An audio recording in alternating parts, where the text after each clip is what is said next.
You know, the Venus Project is everything religion talks about, because it's a brotherhood of man. We don't want to kill anybody, hurt anybody, we don't hate anybody. We feel that all people are victims of culture. If you were brought up in the South in America, you might say things like, I'm gonna get me a nigger and I'm gonna kick his ass. That's something you pick up from your culture. That's not inborn. And they tell you, well, there's human nature, greed. That's a lie. Human behavior is shaped by culture.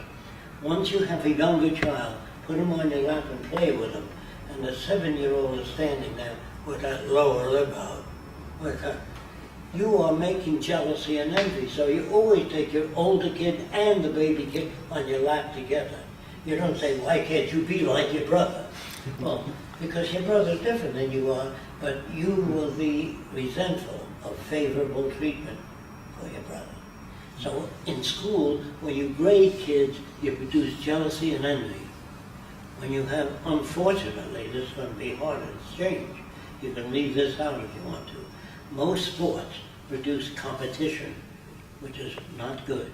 If you have a factory and you produce goods 10 times faster than me in my factory, if I share my ideas with you, you lose, I will lose a competitive edge if I have a faster way of doing things. So we keep ideas to ourselves.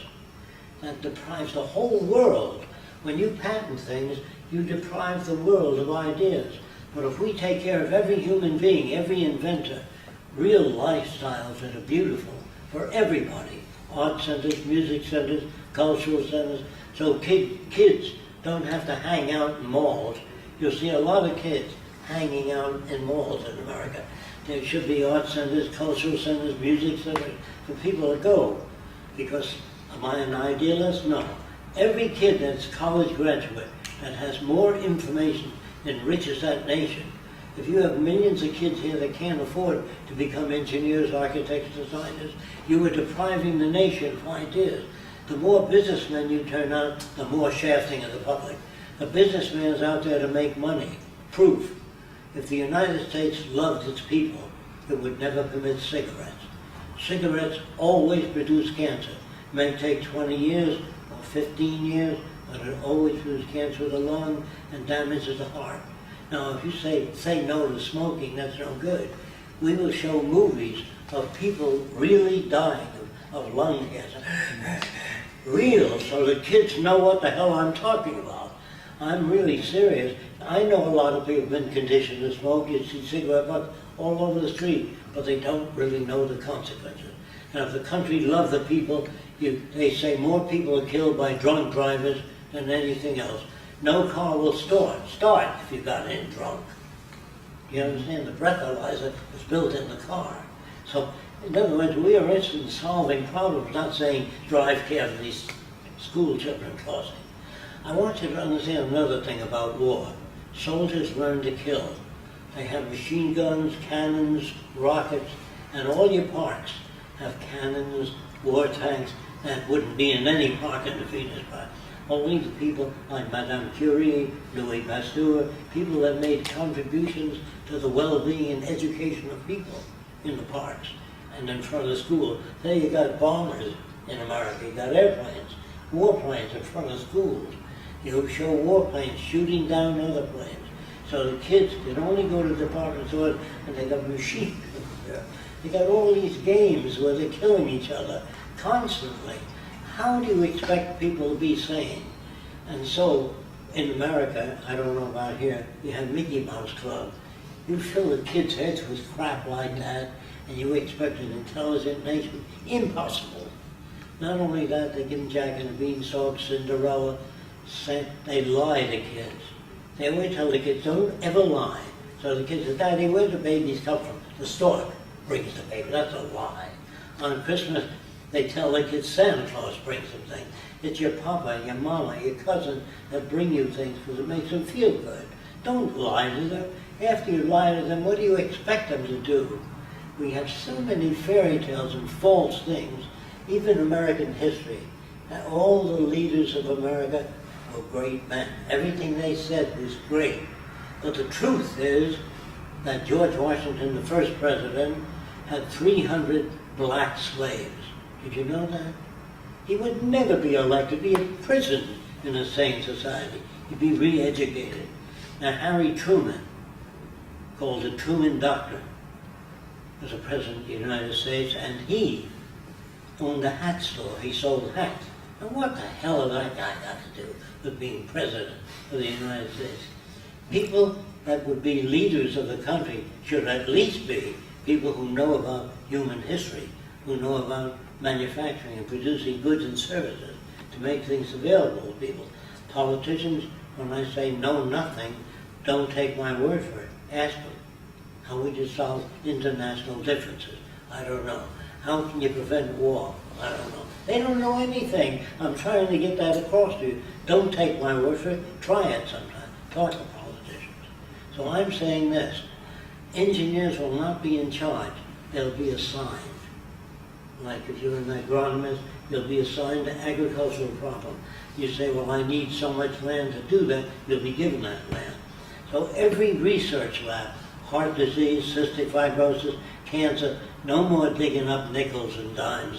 Do we have the resources to give them electron microscopes, whatever they need? Yes, we do. We have more than enough resources. Proof. When war comes, we give people machine guns, submarines, aircraft carriers. Where does all our money come from all of a sudden? Why don't we educate our people to solve problems, not kill? So I would take all the soldiers, millions of them, send them to school as problem solvers. When I say that, I mean bridging the difference between nations. So years ago, when I was designing this system, I said to myself, how are we going to change all people? They all think differently. In the Arab world, the guy has 6 wives. And there's so many different concepts of God and religion. So that's when, I don't know if you know this, I joined the Ku Klux Klan. Did you know that? I heard. I did it to see if I can undo it. And it took me a month and a half, and I dissolved that organization of about 34 members in Miami. I'm not sure of the number, but around that. Then I joined the White Citizens Council. They hate foreigners, all foreigners. And I dissolved that in 1 month. Then I went back to Brooklyn. I said to people there, what are the most backward people in the area? They said, the Arabs. You know this story? No. And I said, what makes you think they're backward? They still believe the earth is flat. Well, I said, I've got to change them, otherwise my system doesn't work. Put it to test, just like engineers do. They drop airplanes, they break the wings. See if your theories, Jacque, work. So I called up, always work with the chief of the Ku Klux Klan, the leader of the Arab group. His name was Elbaz. I called him. The first thing he said to me is, in a heavy Arab English accent, you are Arab? I said, means yes, an Arab. I'm not an Arab. And I said, you had to get to it. He said, from where your father be born? That's where he spoke. I said, in Lebanon. He says, come and saw me, means come and see me. So when I got to see him, he said to me, Fresco, you believe world is round? I said, yes. Where he comes from, that means it's impossible. So he held his hands up like this. He says, if the world is round, man fall me down here. All the water, he fall me down. Only on top he don't fall me down. That's why he spoke. So I said, boy, I've got to get to that guy. So I took a rubber balloon, which I brought, and I had him hold it in his hand, and I rubbed it with fur fast. Then I put cornflakes in his hand, and told him to hold his hand away from the balloon. And when you charge it electrically, all the cornflakes jump up to the balloon. And he saw that in his jaw. He said, world, he magnet? I said, And we explained that. 2.5 hours, I turned a lifelong belief around.